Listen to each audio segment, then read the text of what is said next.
Film club. So, Bohemian Rhapsody, would you see it again? No. That was such a sad, somber no. It was more Thank like- you very much for joining us on an episode of Film Club. I'm one of your host, Andy Harrison. Do my right, as always. It's the sad, somber Andy Dawson. That wasn't really a sad note. It was more like, not really. I'd like to probably see a documentary. It felt like it hit you right there. I liked it. Every single week in Film Club, we invite you along to watch a film as we dive into the cinema's best before coming back here to talk it out.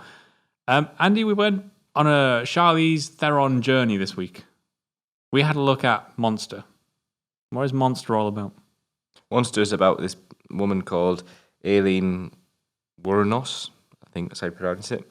And she's like a homeless prostitute, and she's had a bit of a shitty life.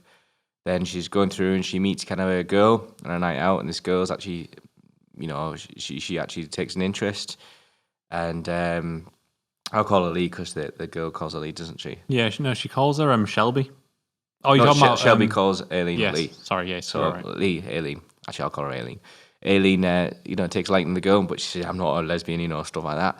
And then Shelby's just like, oh, no, like this. But then kind of work away into each other. And then they form a relationship. And in the meantime, to try and financially support this relationship, because Selby's got a lot of background and family that are religious and don't approve of her interest in girls, Aileen decides to take prostitution to a whole new level after, unfortunately, of course, horrifyingly being raped. And then she turns around, acts self-defense, shoots a guy that raped her. This leads to her realising she can get money off it, and then proceeds to have the same mentality that all people who she picks up as prostitution are the same people who are going to rape her. So she kills them all, gets money, and eventually gets arrested through Selby's help. Yep, all based on a true story. Yeah, so I wouldn't say the whole film follows exactly what happened. No. I actually started watching a documentary earlier today about the actual events and the case and stuff. And I don't know if it's just for legal reasons or whatever, but her girlfriend isn't called Shelby. No, she won't be called it. I think it's a bit more like a kind of like a... Tina, Turner, I don't know that. Well, yes, so I think it's... Yeah, but either way, this Charlize Theron portraying Aileen, and it's, what's her name? Christina Ricci, who is Wednesday Addams, the most famous portrayal of Wednesday Addams, doing Selby. So I've seen this before, years ago. I saw it, one of those films on TV, and I remember watching it all the way through thinking, fucking hell, what kind of a rough story. And then later on I found out that film I watched ages ago was actually Charlize Theron, and I was like, I hope you do it, Danny. Here's a picture of Charlize Theron, probably like Oscars, like dolled up like this. This is Charlize Theron in Mad Max that we just did. And this is Charlize Theron as Aileen, what's her name? Like, look at the contrast there. And if you look at images of the actual Aileen surname, who we'll never ever pronounce, Wuornos. She looks spot on and she plays the role really well, I think, from the little bits of footage I've seen of her anyway. What do you think of this? I'm lukewarm on it a little bit. Yeah. At the beginning, I was really, really enjoying it. Sort of like tonally, it's a little bit sort of 80s. It's a little bit sort of 80s. It feels 80s indie, middle American. And it's sort of like simple story, small town America. And it scales up, and it scales up in a perfectly fine way. But then as you watch it, I was starting to have this feeling settling in about like, this is a weird way to approach a true story about a serial killer. I agree. They humanize her in such a backing way, sort of thing. They want to make sure that she might have had a really bad life. I don't know too much apart from what this film is. Obviously, you probably know a bit more about it.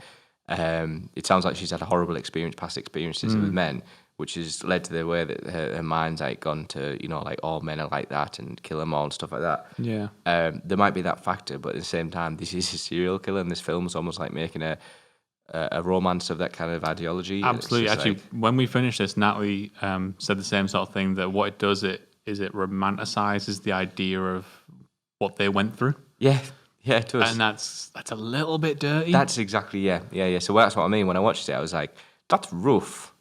And you all meant to like, I was thinking at the end of this one, because I saw it before now, I remember this story of like these two people who were madly in love, but they had a bit of hardship, and then she killed a few people. But look at it again, I was like, no. even Selby at some points has bad traits to a character. Aileen has terrible traits to a character, which might be enough, like I said, it might be due to her history, but in no way should this be romanticized. But it's interesting that they've done that. And then it starts to, there's a point at which I feel like her facade, because we're no longer playing in the realms of non-fiction. I don't think. I think we have crossed the line. I don't think they were trying to really tell the story of what happened. Yeah.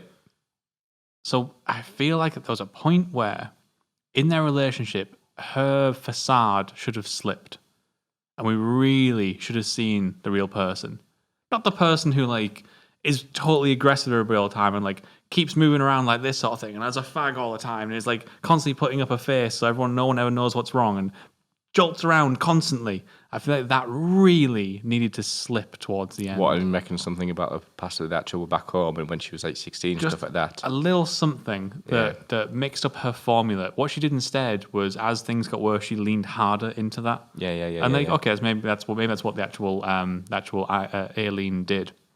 Narratively, it was just a little bit kind of bland, but like, you're right. Everything at the beginning is great, and like it sets up this sort of like weird people of two sides of complete separate coins coming together and meeting in unlikely circumstances and forming an unlikely relationship, which you kind of root for in lots of ways, and you empathize with them. And she has this horrible thing happen to her, and you really start to empathize and sympathize with her. But then it just goes. Yeah, and then they sit around for a long time, and weirdly, Wednesday Addams becomes like sort of entitled and materialistic. I know, right? I know, and it's just like you just spent all our money. You just spent all our money again. Yeah. And like she goes out and she's like, I know she's got kind of alienated. She's trying to find friends, but there's ways. I put it down to the actual character of Selby being incredibly naive, like hands down, incredibly. It sounds like she's been spoon fed with religion, with a family, or can dad get you some money over? You got my friends over here. You've been outcast in the house, but you still got this amazing family in this room that you can go in. Yeah. She's been like spoon fed stuff throughout her life, and I just feel like she's so fucking naive to the point where it's just like, oh yeah, I spent all our money. What did you spend it on? Well, I wanted to go out for drinks. Yeah, I know what you mean. So, second time watching for you, what do you think? I enjoyed it. I did enjoy it. I wouldn't say it was like amazing or anything like that, but I certainly wouldn't say it was shit. But I did enjoy it, and it was nice seeing it from a secondary, watching it again and having a different perspective and a different kind of thoughts about it. Like I said, it was like how it romanticized the ideology of it, and going through their kind of like the empathy behind it. And whilst I did have empathy back then, now I'm a bit more removed from it. I'm a bit like, hold up. But on another note as well, because last time I watched it was well before Film Club, going through it and actually having a little bit of analytical like kind of know-how and knowing to look out for. Especially in performances, I always go back to the performances, and I was even more impressed than I originally was, just at how I was thinking about this, because it all comes back to the reason I chose this film, Charlize Theron, it all comes back to her for me. It's just, she is basically becoming, or is, a chameleon in acting. Yeah. She really sort of like just disappears into the role. And how she does it, yeah, exactly, how she does it, and how she just transcends performances from this, I'm trying to think of other roles that I can't. I had this problem last week. From, let's say, Aileen, right? This is earlier on in the career, 2003, yeah? And then you look at something like Furiosa, and it's just a completely different character. Both have their kind of emotional moments, but both have these complete different kind of personalities. I like that they're both, she's playing somewhere similar roles. Like, they're both kind of like hard-faced individuals who have to be quite masculine as opposed to being feminine. But, like, she plays them completely differently. That's what I mean. Yeah, it's great. And then another film, just thinking on top of my head, it's not one of the most well-received films, but she's in Prometheus, of course. And again, just all those performances, and there's many more as well. I was saying this last week, she's definitely not at the peak of her career. She has so much more potential to give, and that's what I'm quite excited to see about her. And I just think this film is like a testament to her ability, as is, I was going to say Furiosa, Mad Max. And I want to watch more films with her in. She's like going to be my new film project. So something I totally loved in this film that I didn't expect to. The music's just wonderful. Oh my God, I'm so glad you said that. Like, we probably won't be able to put any of it in here because it's all licensed music. But it's so like, it helps build the scene, and it's just some of it's just so happy. Some of it's so like in the moment and everything like that. I mean, some of the like more like the hard moments that come at this, it's just like, fuck, that music really excels it to a whole new level. I like one of the early tracks. It's like Journey.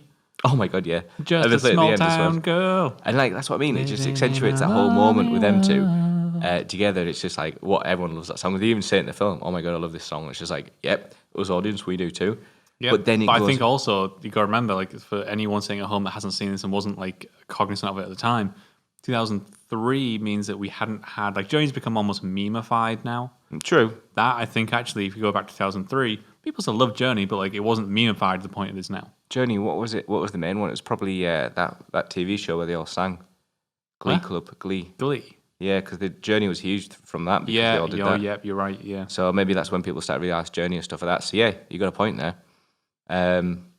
Yeah, that totally hit me out of nowhere. It's got this weird sort of silly, almost like 80s, 90s soundtrack going on. I was like, I don't know if it has any sort of like artistic merit to it, but it's enjoyable as it's going on.